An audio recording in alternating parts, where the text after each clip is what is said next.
can physically see just to get the numbers up and so I can get paid. But my heart is really with the work though. Okay. All right, good. All right, so We Need Answers podcast in here again, episode 61. Got my own, one of my father's youngest brothers, Casini, in here. We back on the PTSD series. Last one, I believe, is with Kid. And this one, we got Casini in here. It's sort of similar to the Real Wire episode, where we talk about just the city, what the city mean to you, and what the city gave you, what you give back, and all of that, positive and negative. The PTSD is another joint, just basically on how the effects of the community and effects of things, us as a people, us as Baltimore City, have and has on the city and us on the people, and it's just the controlling. But Sandy just want to share his story and another aspect of where all this type of stuff come from. So you talk about your upbringing. You could introduce yourself, talk about how you know. So my name is Casini. Most of everybody know me by Beans. You can follow me on Instagram at mybitch.beans. I think my anxiety and PTSD came at a very young age. I grew up around the area of McKean and Baker, 1500 block to the 1600 block.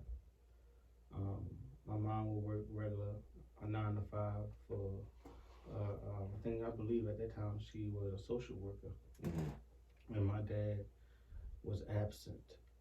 So my primary caregiver majority of the time was Aunt Mary.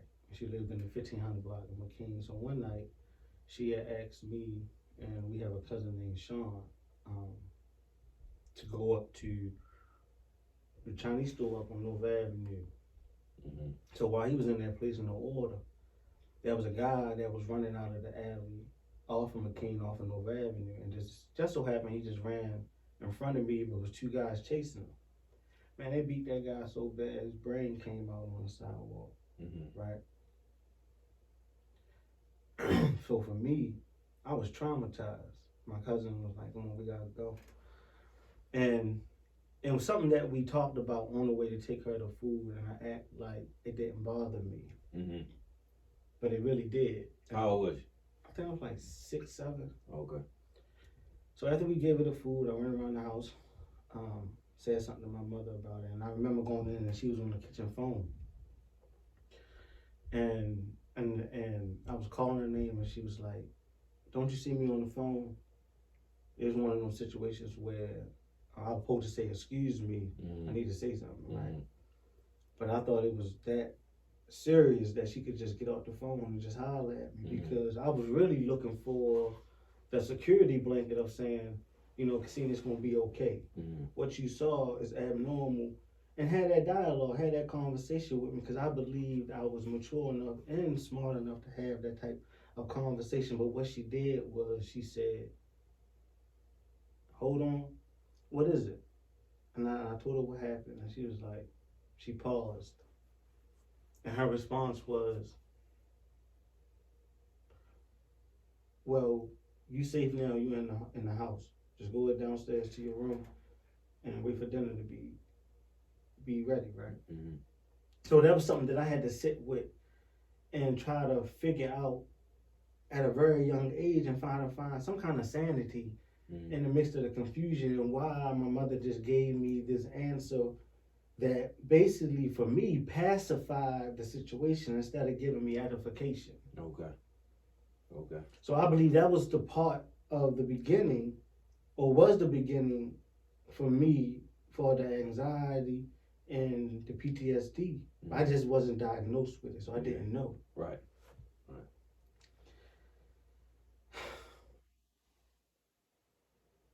I think for a lot of young men growing up in Baltimore City, we deal with a lot of heartache that we don't talk about, and a lot of misguidance and the lack of support for where we are in that instance and moment. And what I mean by that is, all of us may be in the same grade, in the same class, but you may not know your times table. So because you don't know your times table, we're going to ridicule you instead of taking the opportunity to teach you. So now you're going through elementary school, middle school, faking the funk like you know it, and then they got the No Child Left Behind Act. So that create a whole nother systematic way of dysfunction for the black man, as far as my generation, our generation coming from a Baltimore City school system. Right. So you're dealing with that, and you're dealing with the trauma that you're dealing with on a daily basis at home, and what you're dealing with in the streets. Okay. So, transition a little bit down the line, you ended up getting in a situation that almost got you 20 years? No, it got me 20 years. Oh, okay. It got me 20 years. That was like, for me, the most chaotic time, because I had a son that I love more than this world. Hey, Carter. What's up, Carter? Me and his mom was at a place where she was trying to figure out where she was and where she wanted to go in life. And I was at a place where I had just got out of a previous situation on this murder charge. So I was like,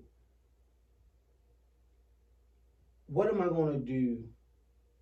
I don't have no kind of skills. My education is sporadic, but I'm decent with book knowledge. But how can I apply that to life right now to where I can take care of my son's mom and I can take care of him and me at the same time? And then I think at that time I was living in a vacant out Catonsville.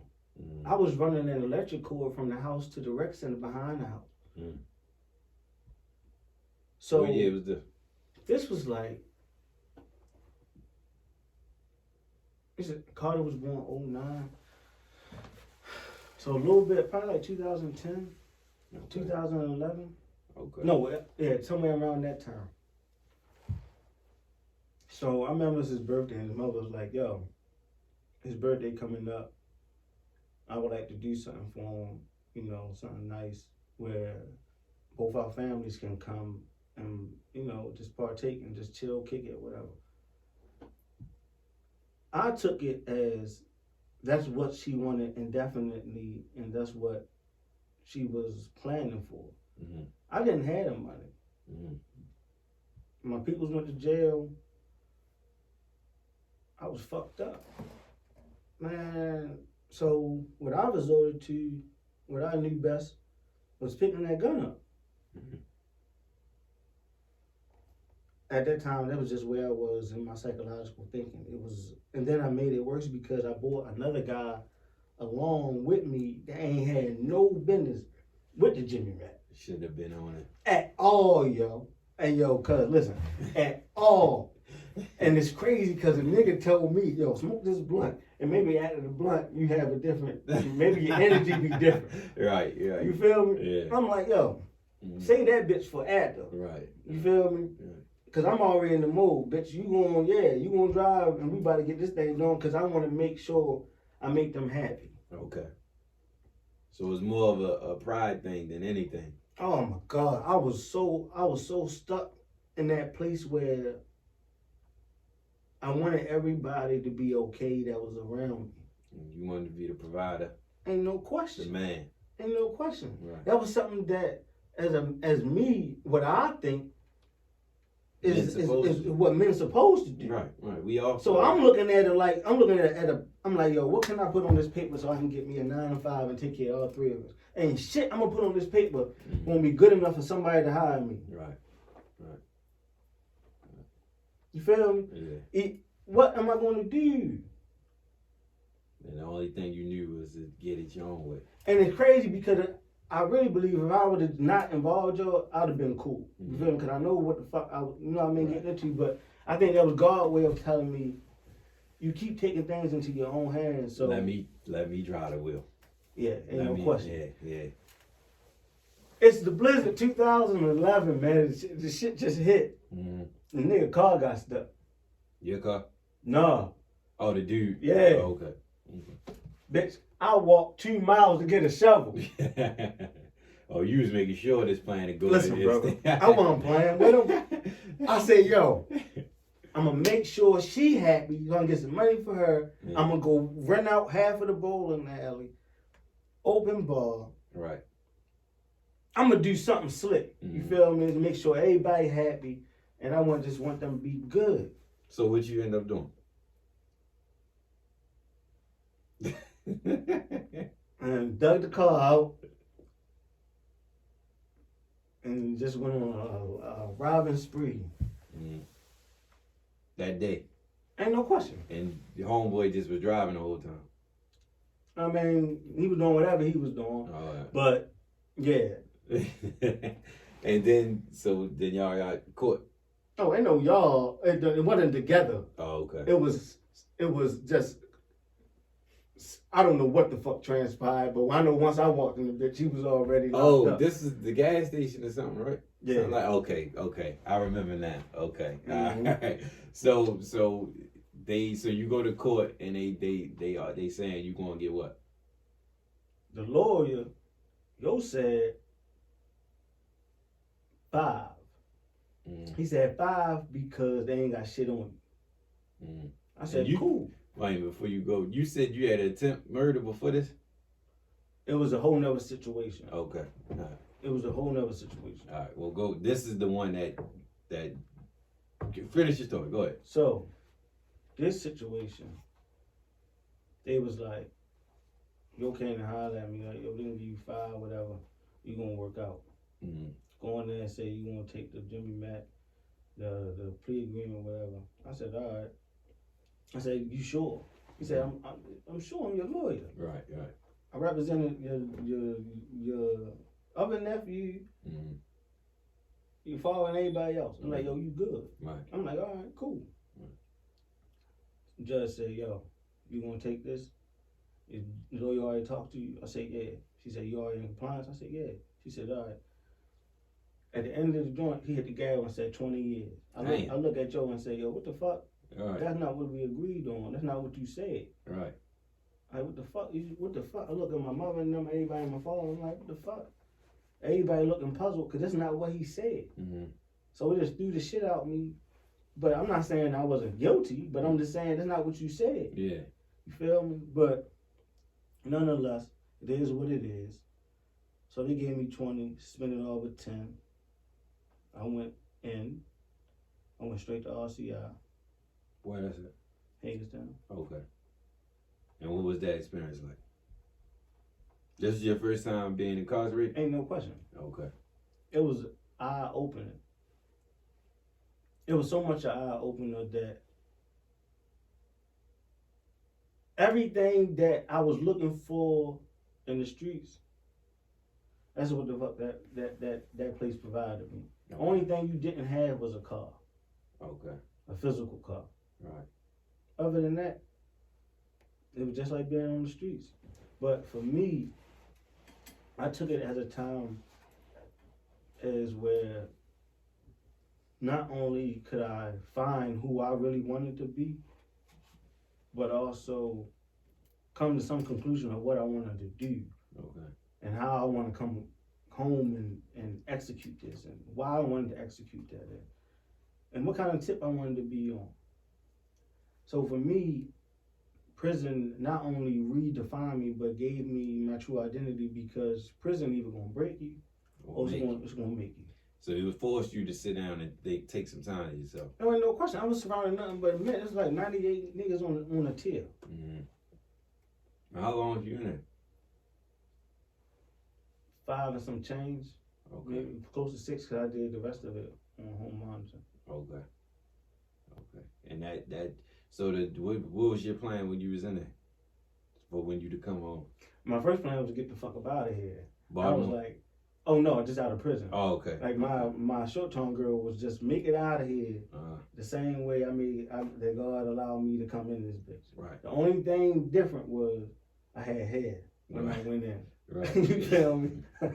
Then them jeans started kicking in, and that shit kicked in. As soon as the stress kicked in, that shit was real. On yo, double time. Yo, nigga. Because I never knew when you first get locked up, the cell I was in didn't have no mirror, so I didn't know what I looked like. Okay. You feel me? So niggas on the tier was like, yo, dang, yo, you just a at window. the top. Huh? Was it the doors? It was like the sliding Yeah, doors, or it was it supposed to have been in the, joint, but it was scratched up like a little silver, like little plate type thing, right? Little plastic shit. And but it was scratched up, but you couldn't see yourself. See through. You can see straight on the tail. Okay. So I don't know what I'm looking like. So the nigga like, yo, you know, you thinning at the top. But the whole time, I just don't know how to bit. Yeah. So I didn't know the nigga was bitting on me. Okay. So I'm really got a complex now that I'm thinning. I'm like, yo, am I really going to ball around and looking crazy? Yeah. Am I going to go to court looking crazy? So the lawyer, so now I'm about like 7 months in. So yo, like, yo, you really gonna go to court like that? So I was like, yo, why not? Right. He like, yo, get it done. I said, huh? Yeah. He said, get it done. I said, no. Like, I'm not let a sitting nigga on bring his head. I said, yo, you gonna cut this shit off. You gonna cut this shit off. Fuck it, it's time to go. Right. We ain't gonna do that. Yeah. Fuck it, it's time to go. So you ended up, the 5 years passed, and then you ended up going back to court, and that's when they granted you the... No, I ain't even had to go. So they gave me a mandatory drug program. So I did Gardenzia. They transferred me out of RCI around like my 5th year, going into my 5th year, and they sent me over to MCTC. And then I started the drug program. What, Crownsville? No, I was still out Hagerstown. It was a drug program inside the prison. Oh, okay. So it was Gardenzia, but it was in prison. Okay, gotcha. So after I finished that, and how ironic, yo, after I finished that, I'm supposed to go home. So my mother, like, she flew from Mississippi, come up here to see me. So she like, yo, I'm gonna see you on the day that he supposed to transport you back to Baltimore. So, you know, 'cause I was there in the beginning or whatever, some sentimental type shit, you feel me? So I'm like, all right, I'll see you when you get here. Man, them bitches hit my cell that morning and said, Crosby, come downstairs, bring your ID and a pen with you. So I'm thinking it's like some legal mail, a magazine or something they forget. Something from your mother. Yeah, something. Man, them niggas bring me a motherfucking ticket. To what? Huh? Oh, a ticket. Oh, and you got caught up? No, I didn't get caught up. It was something fraudulent. They gave me a ticket for a dirty. They said I was using buprenorphine. You wasn't? No. I don't get high. Okay. You feel me? I was so fucking mad. So I go into tears like, cause I'm literally just fucked up with this ticket because I'm supposed to go home. Right. There's no way to beat this bitch. Yeah. So I'm like, yo, so I holler at my man Sparks. I holler at the nigga Sparks from down Lambell and Port and his little man Cam. So I'm telling them like, yo, I got a fucking dirty for a beat. So the Cam dumbass like, bitch, I ain't know you get high the whole time. You could have been getting high with it. I'm like, bitch, I don't get high. You feel me? I'm like, this shit is crazy. So niggas explaining like, yo, you sure you put your top on there on the right one, blah, blah, blah. I'm like, man, niggas done did this shit 1,000,000 times. Yeah. Ain't no, you know what I mean? They just fucking with a nigga. Man, I go up for the ticket, them bitches give me 2 years. Damn. So you had to stay 2 more years? Check it. That's how it was supposed to work out, 2 years. So I'm about 8 months in on the lockup sentence. The door hit. Boom, boom, boom. No, matter of fact, let me rewind this. My cell buddy, 18-year-old, the nigga off the chain, nigga like 6'1", 6'2". When I say mental health issues, this nigga was going crazy. I don't know what the fuck was wrong with Joe this day. The nigga left his pictures outside my door, and we don't lock up. So the nigga holler at me, nigga keep calling my name like, Beans, Beans, Beans. You got some pictures outside your door? So I'm like, nah. So the nigga took your shit. So yo in the cell like, yo, why you ain't say that was yours? I'm like, first of all, you ain't say shit to me about no pictures being outside the door when the nigga was calling my name. Right. And second of all, what kind of dumbass shit y'all got going on around this bitch where niggas is taking pictures? Right. That's all the nigga got in that bitch. Yeah. So this nigga telling the nigga he gonna kill him and all this shit outside the door. So I'm in the cell with this nigga like, yo, this nigga is geeking. I promise you, yo, I'm reading a devotion on the top bunk. I'm reading a devotion. The door hit twice. Boom, boom. The sergeant comes to the door. Yo, like, Crosby, pack up. So I'm like, where I'm going? Yo, like, it's too crowded. We're going to put you in this drug program on another tier. Basically, still don't lock up, but you get the freedom of using the phone and using the microwave or whatever, but you still here for a period of time, and then you can transition back into population, whatever. I'm like, crazy. I'm like, all right. Right on time. What? Right on time. And then he said, yo, he may not come when you want him. Yeah. But he always on time. Because I don't know what the fuck that could have led to. That's a fact. Right. She feel me? Real shit. Definitely could have got ugly. Because he was fucked up. Right. So Baltimore nigga? No. Oh, okay. PG. Oh, yeah. He from Bricey Road. Okay. My man. He locked up. Oh, he did something crazy. But anyway, you were saying how you got the 2 years. So boom, I come off. Mm-hmm. I get the letter from the 8507 program that used to be over East Baltimore, the Public Safety Compact Program. They sent me a letter like, yo, we rescind your whole coming home shit because you ain't supposed to have no infractions. Supposed to be made infraction free until they pull you. Mm-hmm. I got an infraction. The ticket. Mm-hmm. So they told me I couldn't come home no more. Mm-hmm. So I'm sick now. Mm-hmm. I'm sick as a bitch. Mm-hmm. I'm like, yo, so how much longer I gotta do? I come off, I go down building 7. I'm down there bitch for like 6 months. Niggas start paroling out. Mm-hmm. So I'm sitting there like, yo, it may be a chance I might get a letter and they be like, yo, they gonna bring me up. Mm-hmm. Man, I came off in June. I got a letter about August. They said they wanted to holler at me in September. Okay. Man, I went in that motherfucker so confident. I had pictures laid out of all y'all. Mm-hmm. I said, you see my family? Yeah. So they waiting for me to come on. They got jobs from me. I had letters typed up and all that. Right. The person on the TV screen was like, I don't even know what to say. You just said the whole thing. I'm like, I ain't playing. I'm trying to get out of here, man. Right.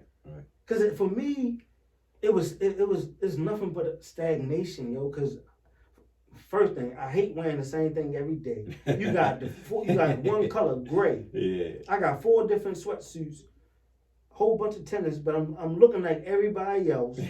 Niggas smell the same. Yeah. Ain't nothing slick going on. Right. That the niggas with the green and all that other dumbass shit. You feel me? Yeah. But other than that, niggas ain't shit going on. Right. Same Nothing. motion, It's the same shit day in and day out. So that to me, that would force me to be like, I'm not saying that you didn't, but when you say that, it make me think like, this is the more reason not to do everything I was doing to get in this bitch, because I don't want to be nothing like none of these niggas in here. It wasn't so more of that, because it was niggas that I actually loved in it, like niggas that I grew bonds with. Okay. That elevated me in certain areas. Mm-hmm. You feel what I'm saying? And I'm not saying that I would want to be in there, but I don't regret nothing that I went through. You gained what you gained out of it. Yeah. You feel me? I'm because the men that taught me shit, yo, ain't nobody got time to teach you that on the street. Right. Especially not at this age. And a matter of fact, and it's crazy because I try to remember this guy's name since I've been home, right? Uh-huh. His name is Mr. Johnson. Mm-hmm. RCI. As soon as I hit the door, yo said, I like you. Mm-hmm. He set me down, had a conversation with me. He said, you got some smarts. Mm-hmm. You're intelligent. You don't belong in here.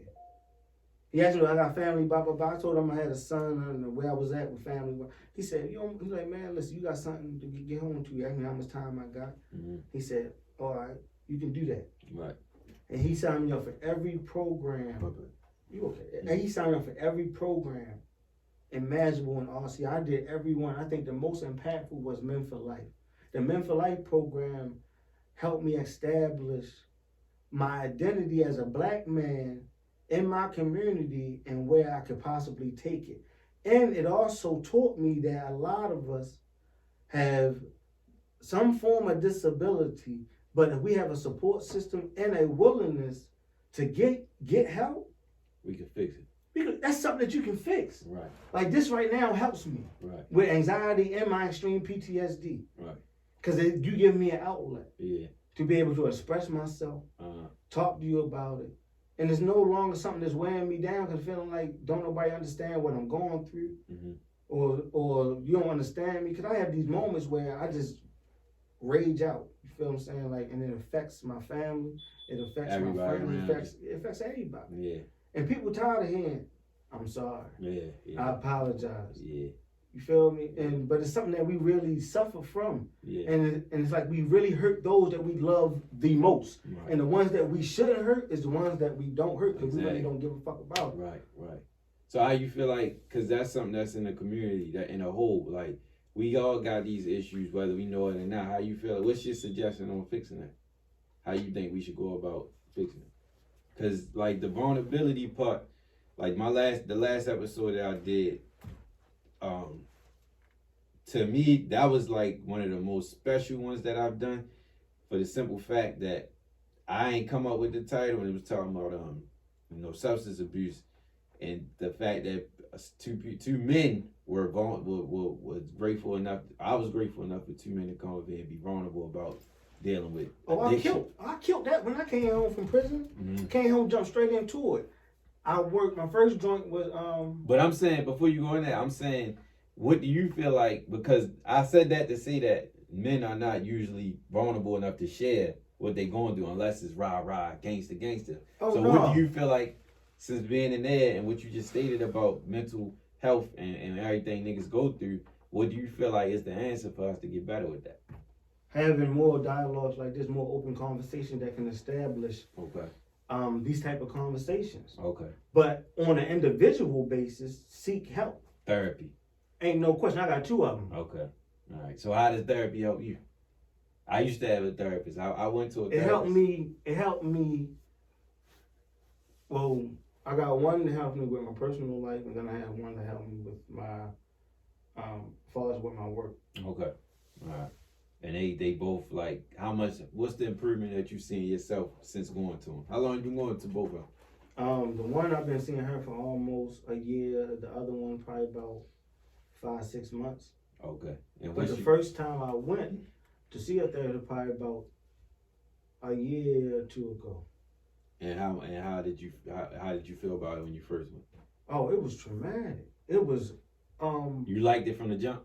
No. Oh, yeah, that's because when I first walked in there, he was asking me questions that kind of provoked me and made me feel some type of way that was uncomfortable. Right. And being at that time, I didn't know how to deal with the uncomfortability. Right. I kind of either I'm going to fight. Yeah.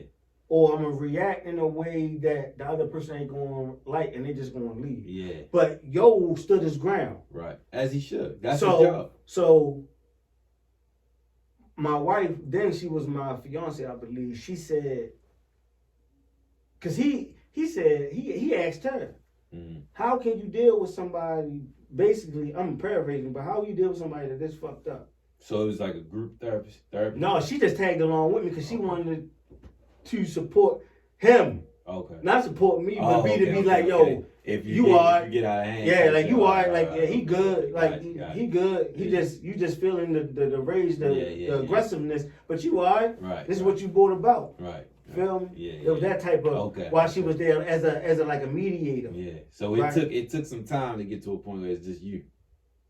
Ain't no question. Okay. But that first interaction broke me though, because I cried. Mm-hmm. That shit broke me. Yeah. Because I was never that vulnerable, and especially around a woman that I was trying to impress, and I wanted a certain image to be like implanted on her. Meaning your wife. Yeah, like you know how we are. Like we want our girl to see us a certain kind of way. Yeah, and only that way. Right. But to see that. Yeah. I was like, oh, I know she out of here. Ain't no question, because Yo asked her. Yo said, how you deal with this? Mm-hmm. And she was like, I just deal with him on from a spiritual perspective. It can't be emotional because he'd have been broke and destroyed me. Yeah. So I got to deal with him from an emotional perspective. That's just something that you should tap into. Should get her perspective. Okay. On being married to and dealing with somebody with them conditions. Okay. Let's look into that. You feel what I'm saying? Yeah. Get the opposite perspective, because she could give you some shit that's gonna be different than what I say. Yeah. But in the beginning of the marriage, it was horrible. Now it's getting better. We can have communication. Because in the beginning, I don't know how to take when somebody speak to you with sarcasm or being condescending. Yeah, you offended.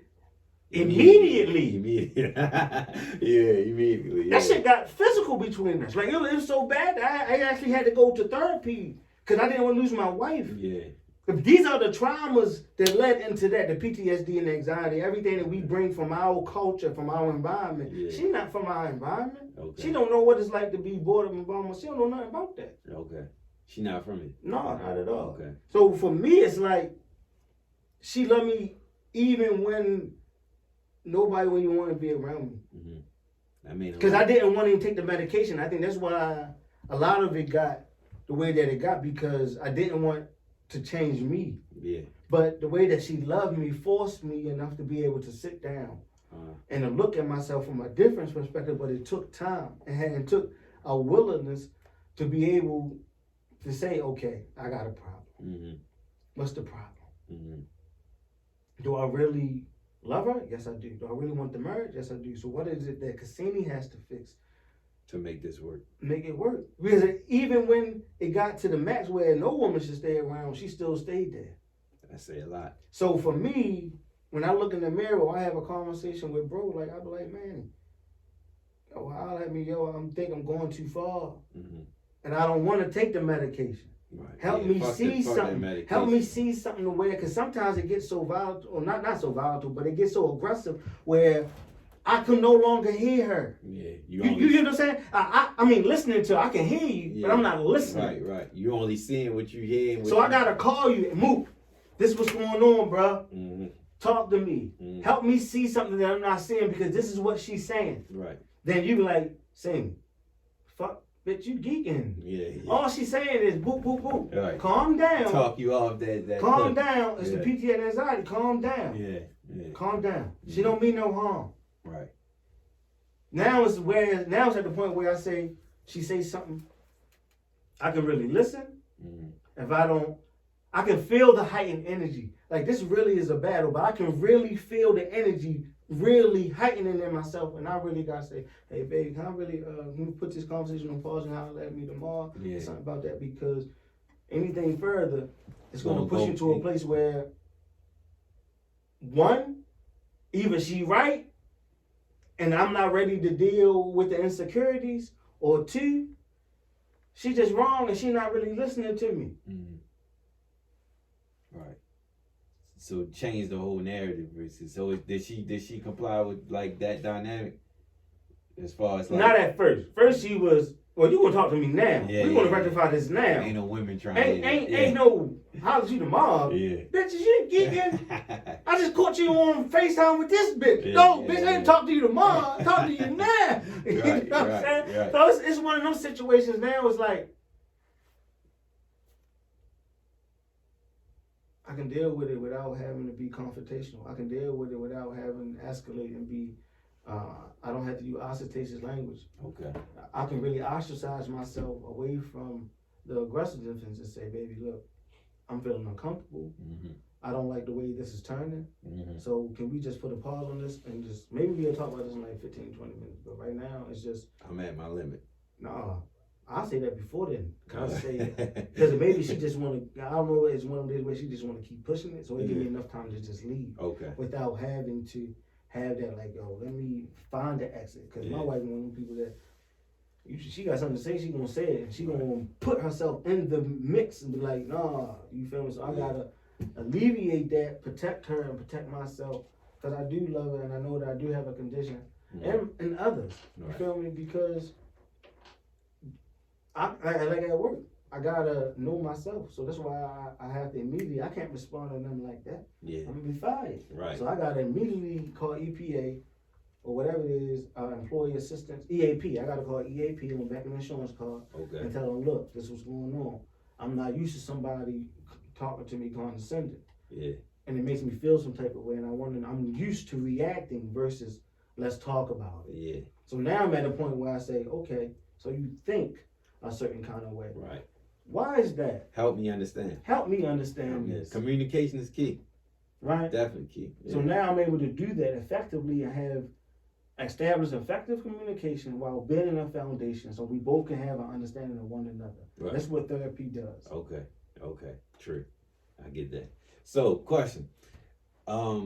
tell me I want your opinion on this. Do you feel like the words PTSD and anxiety, do you feel like sometimes that's a cover up or a mask for things? And before you answer, I say that because, like, for instance, my mother, she don't drive on the highway. Like, she had an accident on the highway, and she say anxiety. My anxiety won't let me do this and drive in the city. Now, this was years ago, maybe 20 years ago, something like that. So I don't see this to her, but in my mind, I feel like, and we'll probably have a conversation. It's been a while since she used that, but in my mind, it's like, at this point, if you don't try, for one, if you say, you know, your faith in God, and you go by the book, you do everything you say, like, you gotta say God got you regardless.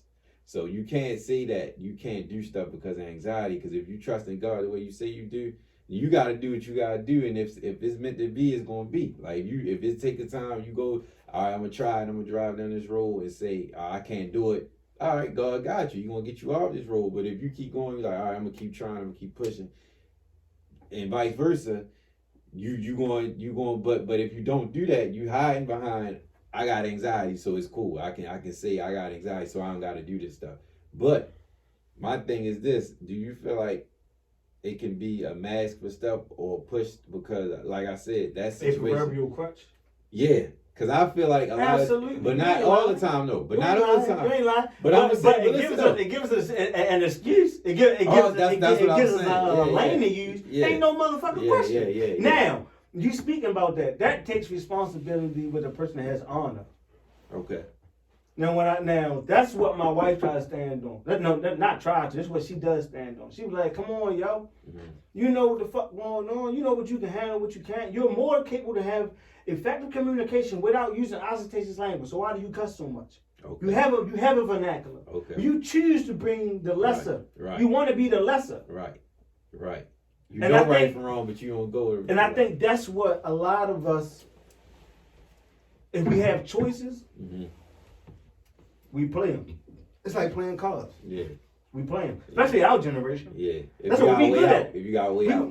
We gonna play our cards. Yeah. If we can finesse or we can do what we do. We gonna do that. We gonna do that. Now the younger generation, they don't play no card. It's either they doing the right thing and they all the right and passionate for the right thing, or they wrong and they all the way passionate for the wrong thing. They don't want to hear nothing in the middle. Yeah, true. You feel me? True. Our generation was we're going to play the fence. We're going to dibble and dabble. We're going to dibble and dabble. And hopefully God praying we'll make it where we supposed to land. Right. You feel me? Right. And I think now I'm coming out of that. Okay. Because what you just said touched on what my wife was saying. Chuka. She's like, come on, yo, you know what the fuck is hitting for. People. But I just came, and I'm going to be honest, I just came.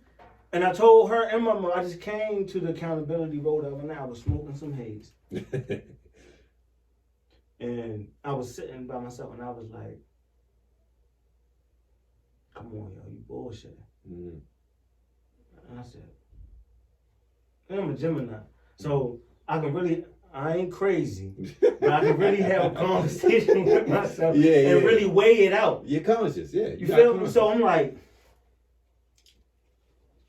because normally I just go to yo and just give him everything, and yo will just help me cipher it out. That's good. You got somebody. But see, that doesn't help with the PTSD and the anxiety. It just makes us lazy, and it makes us have an excuse. So me in this moment, trust me, I'm really fully engaged in myself, and I'm really like, what can I do better? Stop sending random bitches friend requests. Yeah. Like, cause I'm bored. Right. But if it just one day just happened to come up and she just happened to look over my shoulder and be like, yo, why the fuck you send that bitch? Who the fuck is now? My PTSD and anxiety are gonna go through the roof because now she reaming on me for something I ain't got no business even doing. But you see what I'm saying? I could help myself. Yeah. Not even doing the shit that I'm accustomed to doing. Yeah. Nigga. I'm not in the streets, but I still got them street ways. Yeah, that makes sense. Forever. The shit is ridiculous. Yeah. It's crazy. It's crazy. It's shit that I know I shouldn't be doing. I got you. What be going on? And then when I'm in shit, I'll just be like, can I have a pass? I know better. Let's have a conversation about this. They be like, nah, bitch. Nah. But I really do think what you say is true about you people using it as an excuse, because if we give us that time to, I'm talking about us speaking to us, people with labels, PTSD, anxiety. If you give yourself time enough to be able to think about what the person is saying, remove the emotions from it. Right. I think a lot of the PTSD and anxiety has to deal with the emotions. Big time. If you remove that shit from it and be able to sit with what the person's saying, not how they saying it, fuck the projection of it, sit with what they saying and who they are to you, then give a response. Okay. Because you can say, yo, you smoke entirely too much weed. Bop, bop, bop.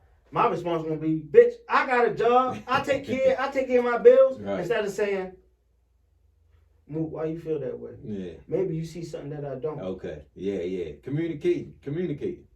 And it has to be established effectively and have some kind of form of validation. Yeah. Because if I can't answer them questions if our relationship ain't validated. Yeah.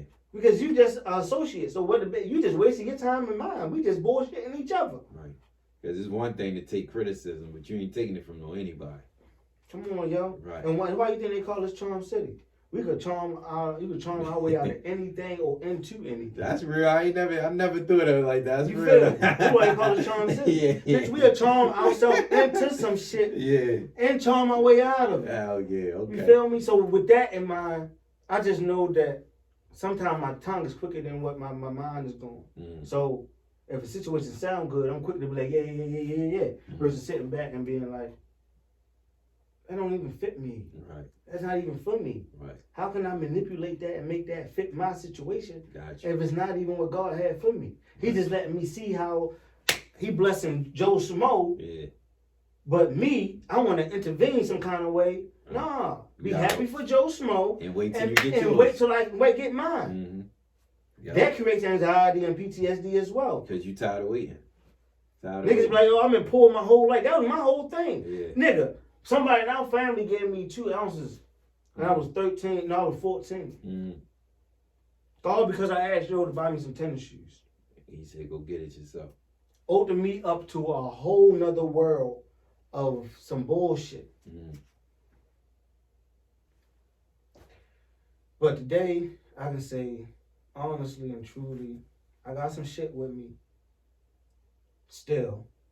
But I'm working on it. I'm conscious of where I come from. I'm conscious of who I desire to be. Right. And a lot of motherfuckers, this is a footnote, a lot of motherfuckers that you meet and you holler at, that be their representative.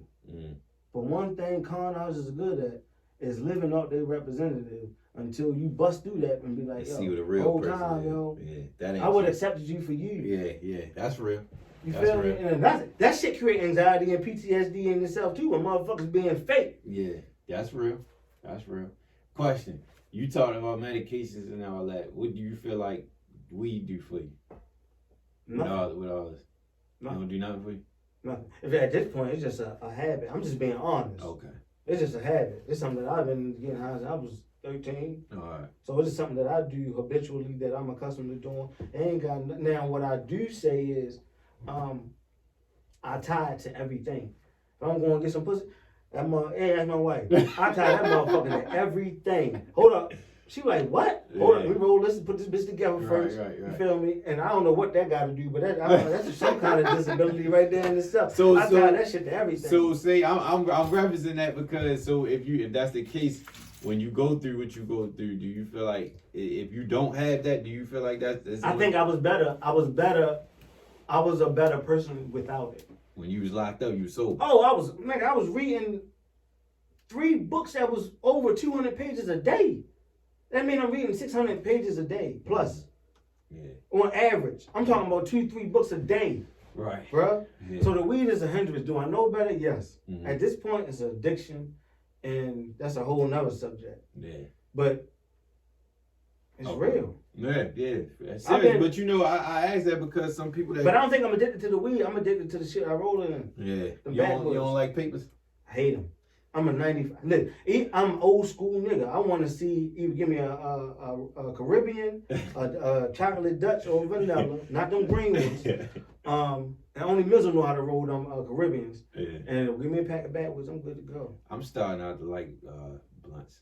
I think I'm liking papers more now. I don't smoke that heavy though, but I'm starting to like the papers more than the blunts. I mean, if you roll a paper joint, I hit that bitch, but you prefer the blunts. Prefer all blunts. Niggas prefer the blunts. That's how. I mean, we niggas. Yeah. But I mean, you know, you got niggas that like the papers though. But to me, that harshness of the blunts be hitting like a motherfucker now on me. I don't be liking that. I mean, we getting older. That's the one thing to keep in mind also. You know what I'm saying? True. But in all reality, I brought that up because you know some people that got that or got any condition. I definitely think marijuana is a better drug than anything. She's calling me now thinking I ain't at the interview. Go ahead. I definitely think marijuana is the better medicine if you want to use any, because I don't fuck with the pills and none of that. Like, none of I don't want to alter who I am because it's going to alter my relationship. And you see the effects of it. It's going to alter. Like, you know, the number one reason why I don't use it, I'm hollering my man Cat Williams, telling him when he adopted that little boy, and he said the little boy used to run around, boo, boo, boo, boo, and he gave him the medication, and he said, Shorty, what's up? What you think about? He said, running. But he couldn't run. He couldn't move. Okay. I don't want to do that. Yeah. Now, what I do say is it's better for me to get a handle on my condition because I'll be better for my family and for society. I agree with that 100%. As long as I'm able to have this dialogue, if you offend me, let's have a conversation about it. Right. If it go left, as a man, we can handle that accordingly. Yeah. It shouldn't lead to death. We can knuckle up and do what we got to do. Right. Feel what I'm saying? I can take it out. But if I got something on my chest, I want to be able to get it off. Express yourself. Now now it's different actions for different environments. Right. So if I'm at work and somebody offend me, we're gonna have a conversation. Yeah. Now in the beginning, I'm probably gonna have to walk away to get myself calmed down, but then I'm gonna say, hey, Mook, you think I can holler at you in the conference room where so we can have a conversation about what was just said, because I feel uncomfortable and I don't want you walking away or going home feeling uncomfortable. If you feel some type of way, I don't know, but I do, so I will feel better if we can have a conversation. I can do that today. I can do that, and I'm okay to say, oh, I don't agree with that, but okay, if it fit your situation. No, I ain't got a problem with giving you the ups. Cool, fuck it. Right, you can have that. As long as we both got peace, I think that's what everybody want. Morning, middle, and end of the day, they want peace. Money brings peace. Clothes bring happiness, bring peace. Everything ends with peace. Right. That's where I'm at today. Real shit. So what you feel like for the moving forward? So the future, like you got two sons, right? Yeah. You have two boys, and then for the future, I got Canyon and Canyon New Edition. So birthday coming up. So for the future of yourself, the future of society, and the future for your kids, what do you feel like needs to change for us as a people to move forward in a better way, dealing with the mental health? I think on the whole scale, I think we need to embody that caption like we did in the 90s, to take a village to raise a child. I think we need to bring something like that back. If not, reintroduce that. I should be accountable for you. You should be accountable for me. Okay. Vice versa for your child, my child. If I see your child doing something, I should be able to step in, give that corrective criticism, give that chastisement, and give that correction. Right? And I think if we all take notice of that and apply love, humility, some form of discipline with self, that can be achievable. But until we come on one accord, until we have understanding of who we desire to be and how we want to move forward, and is it consciously promoting self, or is it promoting our community? And once we start promoting our community, I think you'll see growth as a people more rapidly than it being stagnated here and there. Right. In my opinion. I agree. I definitely agree. We definitely need that. And we need, but it's just, I think as a people, we gotta realize, figure out, I mean, it all starting at home, but we gotta figure out a way to get everyone to get on that same accord, which seems like it's impossible, but homes, schools, and communities, but I don't even know if the community got the people no more, unless it's negative shit. So well, next weekend, we feeding the community. okay. We're gonna be out there. We haven't picked a precise location, but we're gonna start it next weekend, where Brother Manny will be giving out clothes, and we're gonna do food, something hot, early morning. That's what's up. We probably start setting up 7:30, 8 o'clock. Start doing that again. I was doing that with Keys Development about 3 years ago now, where I was mentoring the young people from down Lexington and all over the city for real. So what captivated me and what moves me and my family and my inner circle is helping uplift the city in some kind of way. So my wife is vegan and she want to prepare some food that we want to give away to the community and feed them, those that need it. He got a clothes outlet, Manny. He's gonna be able to give clothes to those that need it, and I think this is what's gonna happen. I just bought a truck, so we all venturing into our entrepreneurial footsteps. So next time I see you, we should have something all up and going. Okay. And okay, that's what's up. Who knows what God has in store? So they can, if anybody want to find a location, you gonna have it on your Instagram. Yeah, you can holler at me on Facebook at Casini Crosby, CASINI Crosby, CROSBY. Instagram Mobish, MOBISH.BEANZ. And yeah, that's what it is. Okay. All right. Well, shit. On that note, we can wrap up. Anything you want to say before we close? Like, did you know? Yeah, I want to say thank you for all those that were influential and supporting me through my transition from being in prison to coming home. Also want to say thank you to my family, Keon, Omar, all my brothers, my father, my best friend Manny. Rest in peace to Marlo from down. Yeah, rest in peace, Marlo. It's my cousin T. You know, and Silk, Maple Avenue. Shout out all my guys at Park Heights, Don, Low Herman, Keezy, Goldmouth. And that's what it is. I just wish everybody peace, love, and happiness, man. It sounds cliche, but this is what it is. Nah, that's real shit. It's real shit. That's what we need anyway. Yeah. So, in closing, this We Need Answers podcast, episode 61. We out.